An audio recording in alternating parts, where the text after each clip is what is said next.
I've been doing this 16 years. I've never had a student ask me a question about math that was dumb. On the contrary. If you're going to ask questions you don't know the answer to, that's a very vulnerable experience. And I think teachers should be prepared for that. Hi, I'm Vanessa, aka The Math Guru, and you're listening to Math Therapy, a podcast that helps guests work through their math traumas one problem at a time. Whether you think you're a math person or not, you're about to find out that math people don't actually exist, but the scars that math class left on many of us definitely do. Oh, and don't worry, no calculators or actual math were involved in the making of this podcast. All right, guys, so this season we've been shining a spotlight on the way media shapes our perceptions of math, and this episode hits it from a slightly different angle. Yes, math pun fully intended, do you even know me?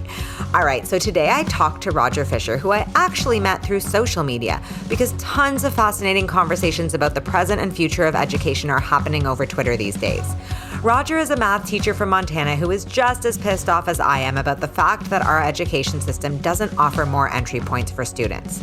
Today, he shares his mindfulness-centered approach to teaching math, his views on what questions teachers should just never ask. Oh, and he talks about that time he was chased by a bear. Like, actually, though. Let's do it, guys. Roger, welcome to the podcast. Thanks for having me, Vanessa. This is fantastic. Well, I want to kind of start by talking about how we met, which is so of the pandemic. We met on Twitter, and Roger actually reached out to me on Twitter and told me how much he loved the podcast and said that he wanted to be a guest on it. So wish granted, here we are. How did you find our podcast in the first place? Well, I was actually, this fall, I taught this class. So I teach developmental math, which you might have heard called remedial math. And in this study skills class, I had them write these reflection papers. And I was just struck by how much trauma there was there. Like a student wrote, we have to stop shaming people for not understanding math. So a lot of the students, they just mentioned how embarrassed they were and how they felt bad about themselves because they didn't know how to do this math. And so I like to go on walks with the dog, and I love to listen to podcasts. So I just searched math trauma in my podcast app, and yours is one of the first that came up. What else came up? Are there other things that even came up? I don't remember. So a bunch of math stuff, but yours was the one that stood out to me. And I think it's because it said math therapy. My friend Bobby literally calls me the math therapist. I'm always asking people how they feel about things. So this is crazy. It's so insane because when I talk about math therapy and math trauma, most people are like, wait, what? Math trauma? What is that? So I'm first of all, yeah, it's so crazy that you've also been kind of down that path and have been using that word. Like, how did that start for you? Like, when did you start being like, oh my God, math trauma is the thing? Probably when I started teaching, developmental math. I taught it for 1 year when I was a master's student, and then I started teaching again in 2015, and I've been doing it since. And I think I just started to see, I'm pretty in tune with what people are feeling. I have pretty good instincts about how to make people feel comfortable. I like to think I learned it from my mom. She's really good at that. But I just could see so many people had bad experiences with math. I'm pretty sure a lot of them had just explicitly or implicitly been told that you can't do this. And I started to notice, I think a lot of the students just needed a better reason to do math than because I told you to. Mm-hmm. And so I guess I just saw and students told me stories about how terrible, one student told me this story about how she was, her dad was running flashcards for multiplication facts. And when she got them wrong, he would hit her. Oh my God. What? I hate that. I know, that. Right? I hate that. And Ew. And you hear those sorts of stories all too often when you work with developmental learners. It's almost like you could describe developmental math as people who have not succeeded due to trauma. And there are some exceptions to that. Some people just, didn't apply themselves or whatever. They were hungover the day they took their ACTs, and so they didn't place in. Some people probably don't really need to be in there, and just for reasons they are. But so many of them have just been so deeply scarred, and it just makes me sad. So, okay, so the students get into your class, you're there, and you find, like, what is the difference between a student? Because I think this would be helpful for teachers and parents to identify. Because often when someone's like, oh, I'm just not a math person, immediately I go to math trauma. Like, I'm like, okay, hold on. Yes, it's a trauma response. It's a trauma response, right? Because they normally start getting really defensive. They normally start saying things like, well, whatever, I just never needed it, so it doesn't matter. And you've convinced yourself of that almost, so you don't have to feel that shame.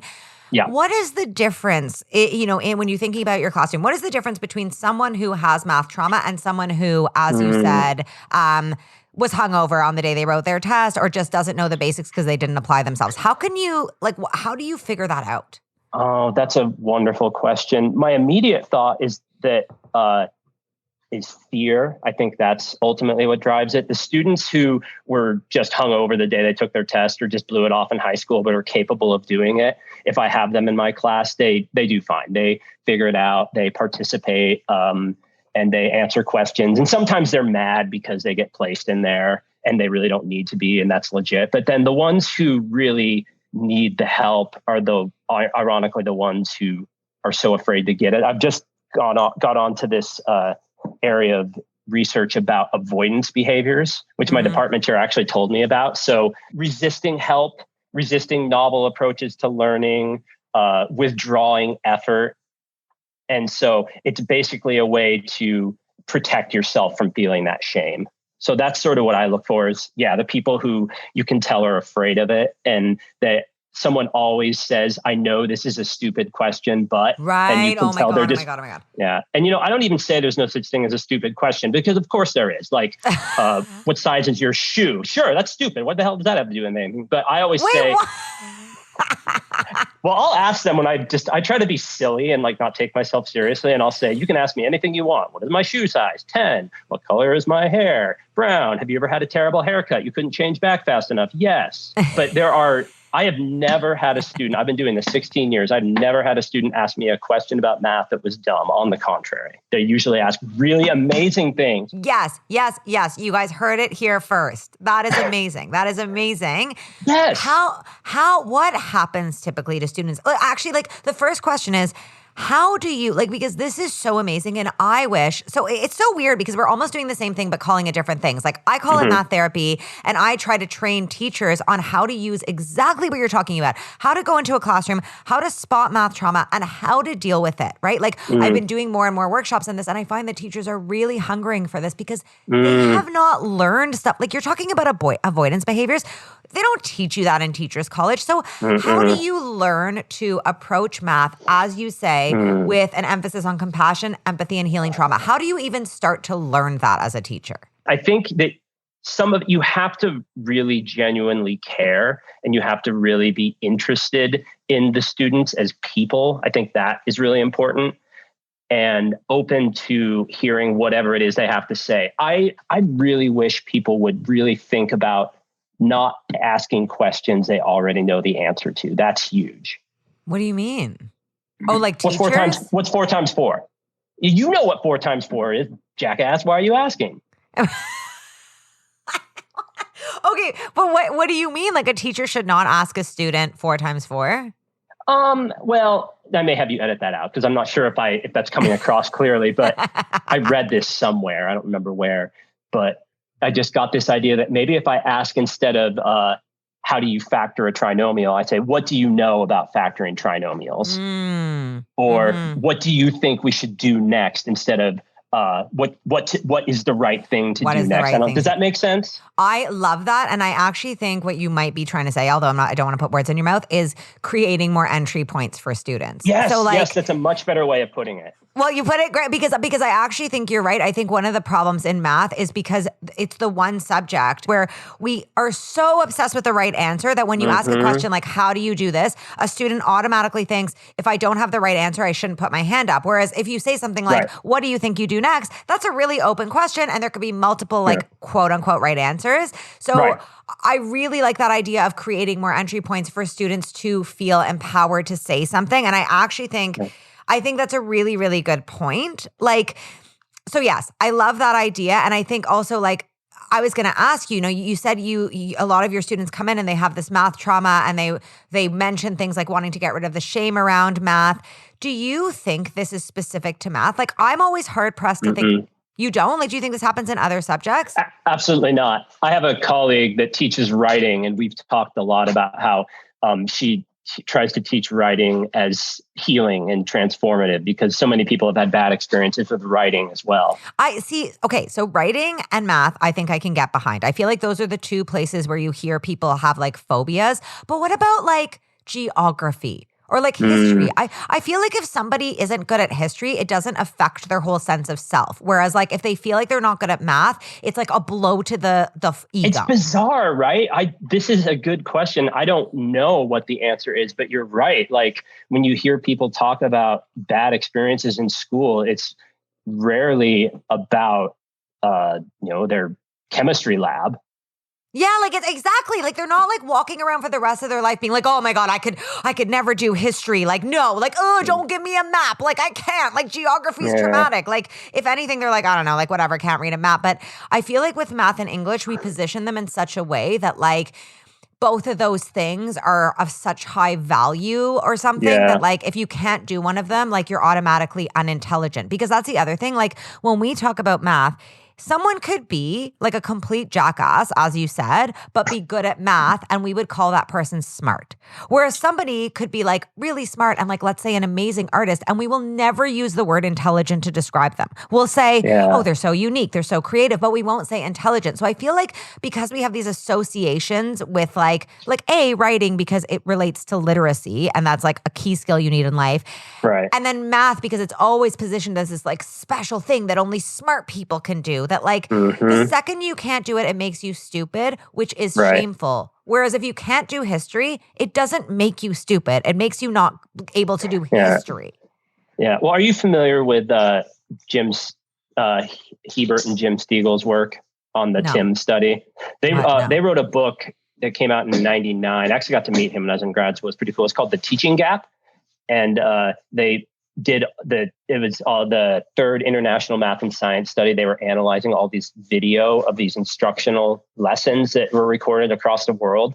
And their big takeaway from this was that teaching is a cultural activity, and that you have to, if you want to make any difference in teaching or make any sort of changes, you have to understand it as such. And that's sort of what came to my mind as we're talking about here. We have this culture around math that it's about, you're good at it if you get the right answer immediately.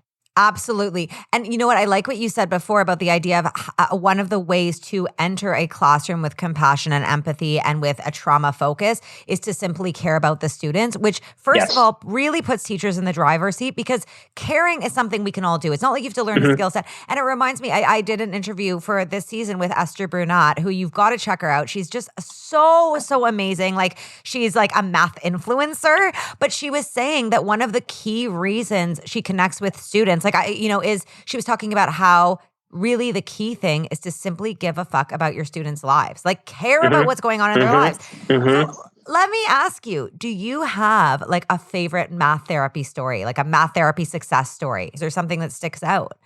I like to think I'm helping. I have a student, oh my God, you're being John Mighton humble now. I like to think I'm helping. I'm mentioning John Mighton again. I'm mentioning John Mighton again. But it's okay. It's out of the bag now. So I think of a student I had last spring who had a lot of different struggles and really struggled with attendance. And I had worked with her in our tutoring lab before. And she is American Indian, and I have this dream of a lot of my work in grad school is with American Indians, and that's something that that was the most valuable thing from my graduate school experience was working with Native Americans and helping them. There's a lot of math trauma there in that community, and so I have this dream. I would really love to find Native Americans who would want to become math teachers and go back to their communities and teach. And so I saw that in her. I saw that she was thoughtful and liked to think deeply and seemed like compassionate. And so I encouraged her to think about that. And I gave her a copy. You ever heard of Tracy Zager, I think is her name. She wrote a book called Becoming the Math Teacher You Wish You Had. And I talked to her about it from time to time. She says she's still reading it. And so this is one of those where I planted a seed and I don't know if it's come to blossom or not yet. But I just think of her because I'm hopeful that I can convince her to become a math teacher and go back to her community and teach. Yeah. And I think that just the idea that this girl came into your remedial class and left with a professor who not only taught her math, but was like, actually, I think you should be a teacher. I mean, that is what an empowering experience for somebody to think, like to come into a place thinking they don't know math and then to leave with this person who believes that they're this incredible math teacher on top of being a good math student. No, so like, I think there are a lot of people like me. So I was mediocre to lousy at math in high school, was so afraid of it. I can still remember how physically ill I felt. And I just needed someone to settle me down and say, it's okay. We'll get through this together. And how did that happen? It didn't to me.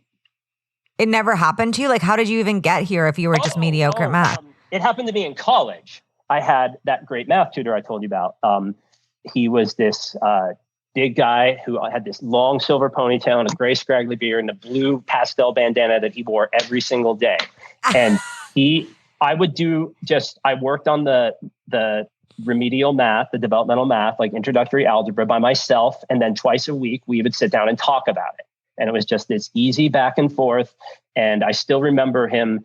I'm saying, well, I'm trying to do this problem with exponent laws. And I'm like, well, I don't get it. And he says, well, this is what's going on. I said, but the rule says, and he stopped and he said, well, forget about the rules, Roger. What does it mean?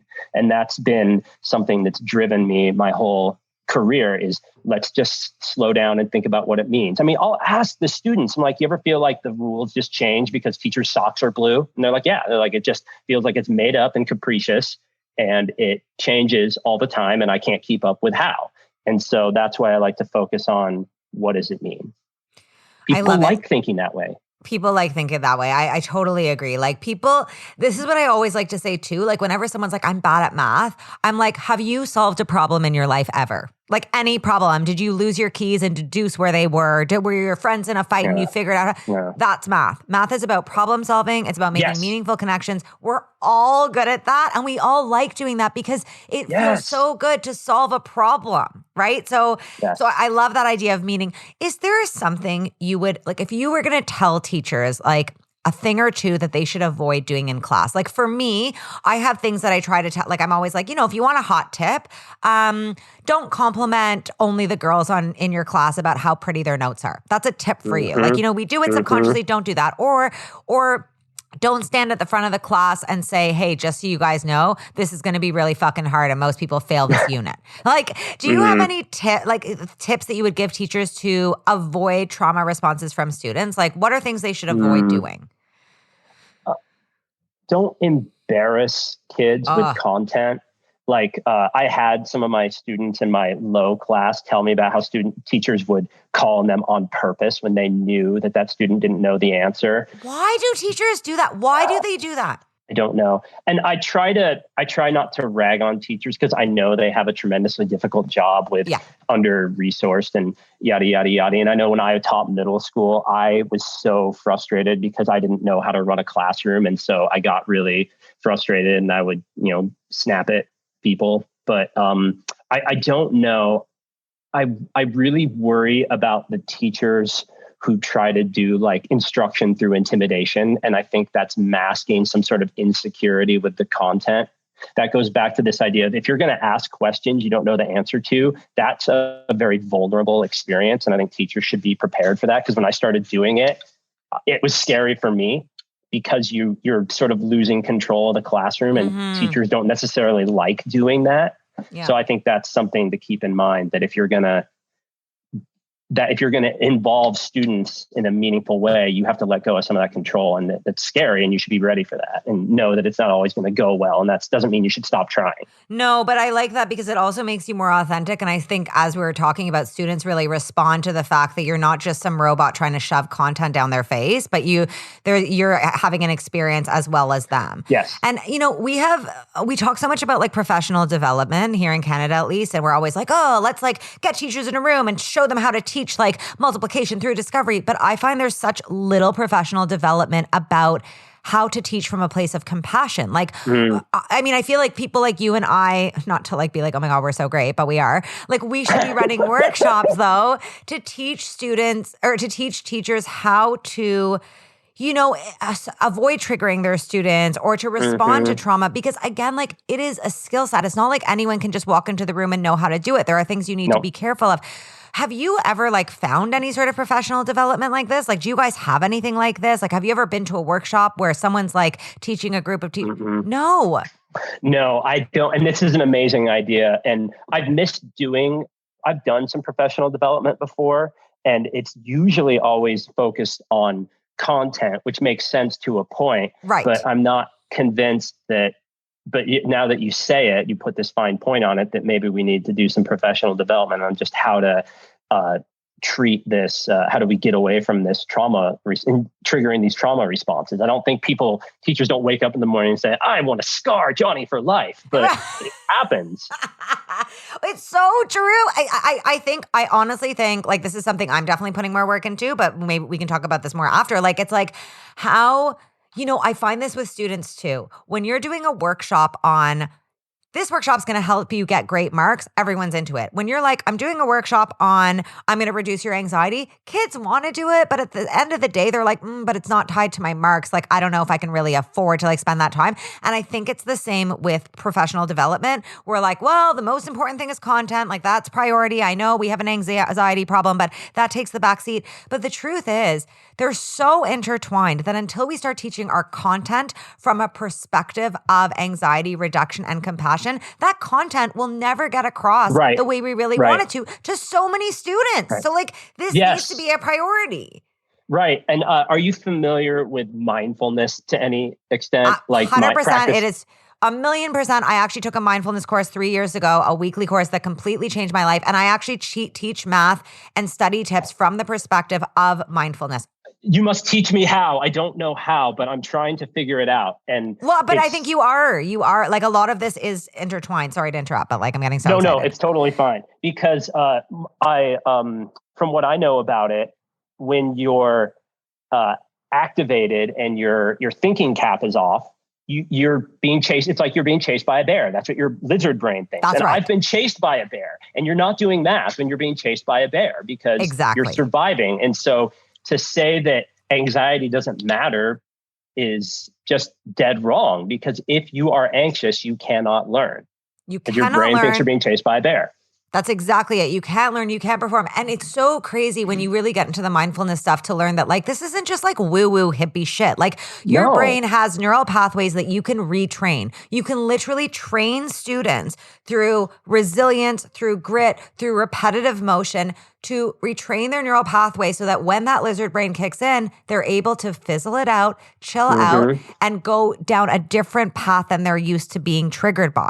Yeah, I've actually had students, I've just told them, okay, put your feet on the floor, hands on the desk. That's it. Find 3 red things. Love it. Well, so you're doing it. You're already doing it. Honestly, you're already doing it. And sure, there's more. But again, like this is the stuff that I wish more people were doing. But you're already doing it. So please take a moment to celebrate the fact that you're like doing it without even calling it what. Okay, this is, like I could talk to you forever. You're getting me so excited. But I think we gotta nail down the final 2 questions. Okay, so the first question is, what is something you would change about the way math is taught in schools? I think I just really want teachers to approach math, their students as real people that have real stuff going on in their lives, and just to be really interested in them and what they think. And if you can, that's just a powerful way to get people to put down those walls and those avoidance behaviors and focus on building trust. That's so important. Oh my God. Especially with people who have been traumatized. Yes. And so beautifully said. And also like, not to, again, this is your answer, but we've been talking a lot about math trauma here. And I want to take a minute because I feel like when you say that, a lot of people are easy to be like, well, trauma, that's a huge word. Like, I don't have that. My students don't have that. That's a big word. Trauma can happen in the simplest of ways, right? Like trauma is being shamed in front of your class for not knowing an answer when you were in grade 2 for literally 2 seconds. And now for the rest of your life, that trauma sticks with you. Yes, I had a student in class, in my really low class, and he said something about how he just felt so stupid because he didn't know this multiplication fact. And I almost started crying. I was so upset about it because it was just so painful. I could tell how upset he was. So yeah. And you're dealing with an 18-year-old, and that multiplication fact, let's do the math here. That probably happened to him when he was 10. So for 8 years, he's been feeling stupid. Like over something they shouldn't feel stupid about. Like I always say, when people say, I have this thing I say that this content, this is sophisticated, and anyone who tells you it's easy, you give them a dope slap and tell them it's from Dr. Fischer, because to say math is easy and that dismissive, like you should know this way, is absolutely not okay. And that's my other tip for teachers, in case anyone wants my tips, is to not preface stuff with, it'll be easy. Because when it's not easy, then the student feels stupid again. Yeah, my real analysis teacher was always trying to make us feel better by saying, this is just freshman calculus. And I'm like, no, that doesn't help. Nice try. And again, I think it's important. Like you said this before too, I'm not railing on teachers. Teachers are trying their best, but this is just helpful stuff. But you might not know this stuff. That's the other thing is again, you're not taught this stuff. So this is just kind of cool to know. And it's kind of, I think when you go in there being you can kind of expect at least half your classroom to have experienced math trauma. So just go in there with that mindset. It's kind of liberating to be like, okay, I kind of get where everyone's coming from. Most of these people were traumatized when they were younger and feel stupid. And that is a fucking horrible feeling. And I, at the front of the room, have the potential to completely change that for them. This is exciting. Yes, it is exciting. I know. Okay, the final question. What would you say to someone who thinks they're not a math person? Well, it's like we've been saying that this is a trauma response, and I would respond appropriately. I like to ask people, when was the first time questions. When someone says, I hate fractions. When do you first remember hating fractions? Ooh. Or just sometimes when someone really stuns me or takes me off guard, I'll just say more about that. And then I'll say, when do you first remember not feeling like a math person? And it's not, all it does is get people to talk to you. This is so good because you know what? You had said earlier, you don't try to change their mind. I'm normally the second someone says that, I'm like, math trauma. No, you are a math person. And they're like, whoa, fucking chill out. Why do you care? But you're right. I think the idea of getting them to start just talking, that's the entry point, right? It's okay. And that it's almost people who are really stubborn about something, you don't want to tell them something. You want them to realize it for themselves. 2020, the year of psychological reactance. Yeah. You have been amazing. This has been honestly one of my favorite interviews ever. Vanessa, that means so much to me. Thank you so much. You're so much fun to talk to. I mean, I'm not going to say it's better than John Mighton, but since John Mighton probably doesn't listen to this podcast, I can say it was up there. It was up there with John Mighton. Well, I'm truly honored because he's a special guy. He is, but so are you. Your students are so lucky to have you. Oh, thank you. Let's keep in touch and see if we can start getting that math therapy professional development going. I love it. All right. Talk to you soon. Thanks, Vanessa. Bye-bye. I love this convo so much because Roger is so right. We spend so much time focusing on training teachers to teach content that we totally neglect to realize that if students feel like they're being chased by a big bad math anxiety bear, you're not gonna learn shit. And that's why we need to focus on showing teachers how to work through all that noise with their students. If something in this episode inspired you, please tweet us at Math Therapy, and you can also follow me personally at The Math Guru on Instagram or Twitter. Math Therapy is hosted by me, Vanessa Vicaria, produced by Sabina Wex, and edited by David Kochberg. Our theme song is Waves by Goodnight Sunrise, which is actually my band. If you know someone who needs math therapy or needs to hear someone else getting math therapy, please share this podcast and rate or review it on whatever podcast app you use. Those things actually make such a big difference. I am determined to change the culture surrounding math and to give math a massive makeover, and I truly need your help. So spread the word. That's all for this week. Stay tuned for our next episode out next Thursday. Okay, awesome. I think we got it all. That was really good. I have one remaining question. Did you say that you had been chased by a bear? Was that a metaphor? I love that Vanessa just went right by that. She's like, he was in Montana. I didn't want to I missed that too, actually. Yeah, I didn't want to interrupt, but I thought you meant psychologically. I'm being chased by a bear. I can't do math. Yeah, it was more I was riding my mountain bike with my dog, and he was chasing bears, and then he realized they were bears and came back to me, and they're black bears. They're pretty chill. They were just like, whatever. But it kind of, I think it was sort of, I was as scared as I think I would have been had I been chased by a bear. Okay. So that doesn't roll off the tongue quite so nicely as I've been chased by a bear, but it has he the made same it better. effect. Yeah.